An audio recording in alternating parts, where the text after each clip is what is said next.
दिल्ली विधानसभा का चुनाव इस बार अरविंद केजरीवाल के लिए करो या मरो के सवाल को लेकर आया है। एक और जहां वो बुरी तरह से भ्रष्टाचार के भंवरे में फंसे पड़े हैं, उन पर शराब घोटाले का आरोप है, उन पर शीश महल में रहने का आरोप है, वहीं दूसरी ओर अब वो मुख्यमंत्री की कुर्सी पर नहीं है।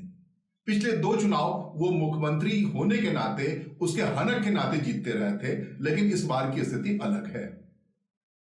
वो मुख्यमंत्री हुआ करते थे तो ब्रांड मोदी से मुकाबला थोड़ा आसान हुआ करता था। वो राम को हनुमान से लड़ाने की स्थिति में होते थे। बैनर पट्टी पर दिल्ली सरकार के लगातार उनकी तस्वीरें हुआ करती थी। इस बार वो तस्वीरें कहीं नहीं है।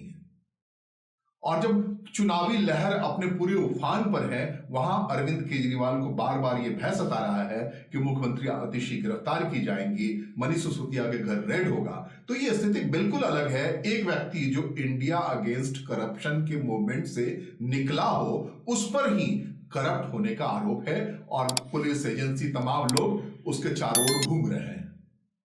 तो इस बड़ी बदली परिस्थिति में अरविंद केजरीवाल अगर इस चुनाव को पिछले 3 बार की तरह फिर से बंपर जीत की ओर ले जाते हैं, तो सचमुच भारत की राजनीति में वो अपने को फिर से साबित कर देंगे। एनडीए गठबंधन में उनका ओहरा व्यापक तौर पर बढ़ जाएगा और संभव है कि अगले लोकसभा चुनाव तक वो प्रधानमंत्री के रेस में खड़े होंगे। एक स्थिति तो ये है। दूसरी स्थिति है, अगर वो इस बार फिसलते हैं, अगर वो इस बार गिरते हैं, और उनको फिसलने और गिरने के लिए इंतजार सिर्फ भारतीय जनता पार्टी को नहीं है, बल्कि एनडीए गठबंधन का नेतृत्व कर रहे कांग्रेस पार्टी को भी है। तब की स्थिति का थोड़ा सा आप आकलन कीजिए कि क्या अरविंद केजरीवाल इस बार दिल्ली में हार जाते हैं तो पंजाब में भगवंत मान की सरकार बच जाएगी? क्या उनका मुकाम उतना ही बुलंद होगा कि हरियाणा या राजस्थान या कहीं और जाकर के फिर से अपनी पार्टी को वहां खड़ी कर पाएंगे? तो एक पार्टी जो बड़ी तेजी से राष्ट्रीय पार्टी के रूप में तब्दील हो गई, अलग अलग राज्यों में चुनाव जीता, उसकी उम्र सिर्फ इस बात से खत्म हो जाएगी, या उसी की जो कहते हैं वो जो उनकी उसका जो उम्र है वो इस बात को लेकर के निर्धारित होता है कि दिल्ली का ये चुनाव वो जीत पाते हैं या नहीं। अगर नहीं जीतते हैं तो सच मानिए कि अरविंद केजरीवाल की पार्टी आने वाले दिनों में वजूद में नहीं रहेगी, क्योंकि अरविंद केजरीवाल ही उसके ब्रांड है और इस ब्रांड को डेंट करने के लिए हमला बेतरीके चल रहा है। और इसमें कहां तक केजरीवाल इसके जिम्मेदार है कहना बड़ा मुश्किल है, लेकिन इस डेंटिंग के बाद भी अपने को पेंटिंग करके अगर वो बाहर आ जाते हैं, अगर जो उनका सीट है नई दिल्ली, जहां पे बड़े कांटे की टक्कर है, भारतीय जनता पार्टी ने पूर्व मुख्यमंत्री साहेब सिंह वर्मा के बेटे को वहां से उतार रखा है, वहीं कांग्रेस ने भी कुछ नहीं छोड़ा है। वो 11 साल के बाद संदीप दीक्षित नई दिल्ली कॉन्स्टिट्यूंसी से अपनी मां की हार का बदला लेने के लिए उतरे हैं। आपको याद होगा 11 साल पहले जब दिल्ली में आम आदमी पार्टी की सरकार बनी थी, तो शीला दीक्षित नई दिल्ली कॉन्स्टिट्यूंसी से चुनाव लड़ती थी और वहीं जाकर के अरविंद केजरीवाल ने शीला दीक्षित सरकार पर अनाप शनाप जैसे तैसे आरोप लगाकर उन्हें चुनाव में परास्त कर दिया था। और उस परास का नतीजा था कि बाकी सीटों पर भी एक हवा बनी और उसकी वजह से आम आदमी पार्टी की सरकार दिल्ली में बन पाना संभव हुआ। भले ही वो पहली सरकार कांग्रेस के समर्थन से बनी और वो कांग्रेस का समर्थन अरविंद केजरीवाल को इसलिए कबूल नहीं था कि एंटी कांग्रेस मूवमेंट के वो पैदाइश थे, और कुछ ही समय बाद उन्होंने सरकार गिरा दी और फिर दिल्ली में दोबारा चुनाव हुआ। और उस बार जब चुनाव हुआ तो उस चुनाव में अरविंद केजरीवाल इससे जीतने में सफल आया कि वो त्याग की मूर्ति बनकर के चुनाव में उतरे थे। वो तो दूसरे चुनाव की बात हुई। तीसरे चुनाव में अरविंद केजरीवाल इस बात को लेकर भी जीत गए, लोग कहते हैं कि उन्होंने राम मंदिर मूवमेंट के खिलाफ हनुमान की पूजा करनी शुरू कर दी। दिल्ली का जो प्राचीन हनुमान मंदिर है कनॉट प्लेस में, वो उनके ही नई दिल्ली कॉन्स्टिट्यूंसी में आता है, और कहते हैं कि हनुमान ने राम भक्त का बेड़ा पार लगा दिया। लेकिन क्या इस बार भी ऐसा कोई तिलिस्म काम आएगा? क्योंकि जिस ढंग से आम आदमी पार्टी पूरी तरह से डिफेंसिव मोड में है, उसकी मुख्यमंत्री के उम्मीदवार मंचों से रो रही हैं, जो रोना कभी कबूल नहीं था आम आदमी पार्टी के कार्यकर्ताओं को, वो तो रुलाने भी यकीन करते थे। तो एक रमेश बिधूड़ी के आरोप को लेकर, बयान को लेकर वो मंचों से रो रही हैं, आंसुओं को बेच रही हैं, और ये इस बात को नए तरीके से साबित करने की कोशिश हो रही है कि मुख्यमंत्री आतिशी के आंसुओं के सहारे भारतीय जनता पार्टी का जो ख्वाब है दिल्ली की कुर्सी पर बैठने का, उसे रोक दिया जाए। तो क्या इस रणनीति से या फिर कोई और रणनीति, केजरीवाल के बारे में कहा जाता है कि नैरेटिव गढ़ने में उनकी मस्तिष्क आज के दौर के तमाम राजनेताओं से ज्यादा चलती है। और अब जब दिल्ली चुनाव मैदान में उतर चुका है, पूरी दिल्ली उतर चुकी है, तब देखना है कि और कौन से नैरेटिव गढ़ते हैं अरविंद केजरीवाल खुद को बचा लेने के लिए।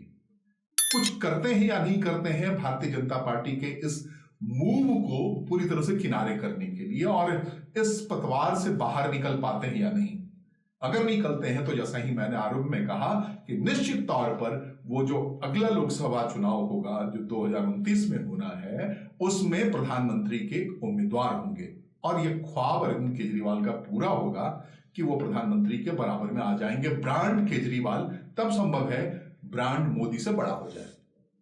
और इस बात को आंकते हुए ही भारतीय जनता पार्टी बेहद सतर्क है, और इस बार केजरीवाल को किसी भी सूरत में वो छोड़ने के मूड में नहीं है, मरम्मत के मूड में नहीं है। और इसका नजारा चुनाव के ऐलान से पहले इस बात से भी साबित हुआ कि अब भारतीय जनता पार्टी पर इस बात का आरोप लगाया जा रहा है कि उसने नई दिल्ली कॉन्स्टिट्यूंसी में भी मतदाताओं की सूची में व्यापक पैमाने पर हेरफेर किए हैं, और गलत तरीके से उस मतदाता सूची में शामिल हुए लोगों को फिल्टर किया है, उसके खिलाफ आरोप लगाए हैं। और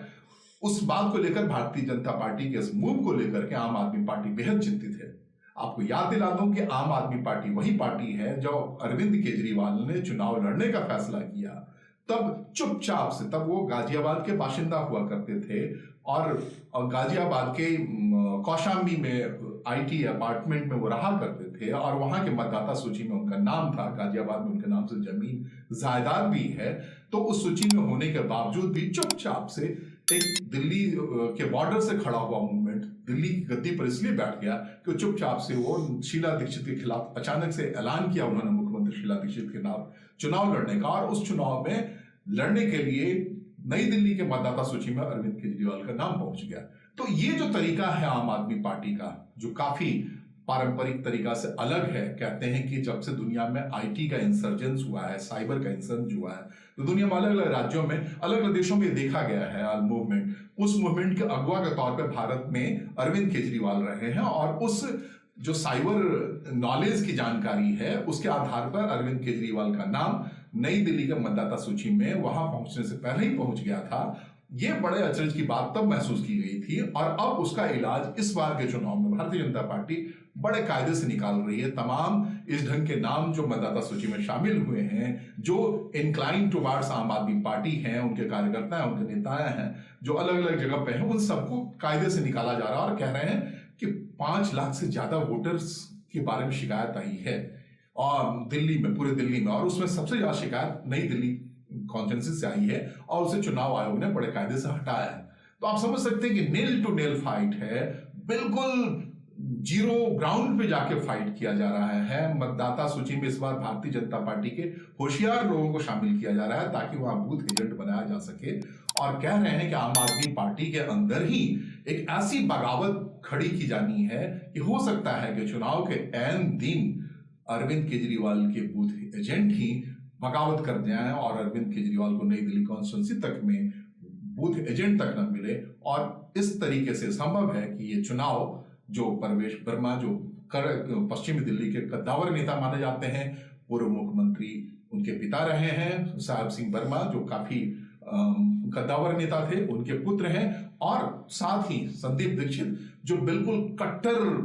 तरीके से चाहते हैं कि अरविंद केजरीवाल का राजनीति में सफाया हो, ताकि मां के खिलाफ अरविंद केजरीवाल की ओर से लगाया गया शीला दीक्षित पर तमाम आरोपों का जवाब नई दिल्ली के मतदाता इस बार दें। तो देखना बड़ा दिलचस्प है। अगर केजरीवाल जीतते हैं तो जाहिर तौर पर सबसे बड़ी चुनौती के तौर पर उभरेंगे, नए प्रधानमंत्री के उम्मीदवार होंगे इंडी गठबंधन से, और इस बात को लेकर के कांग्रेस भी काफी सतर्क है, और हारते हैं तो जाहिर तौर पर आम आदमी पार्टी का वजूद संकट में आ जाएगा। और संकट में जब आएगा तो आपको याद दिला दें कि पंजाब में उसने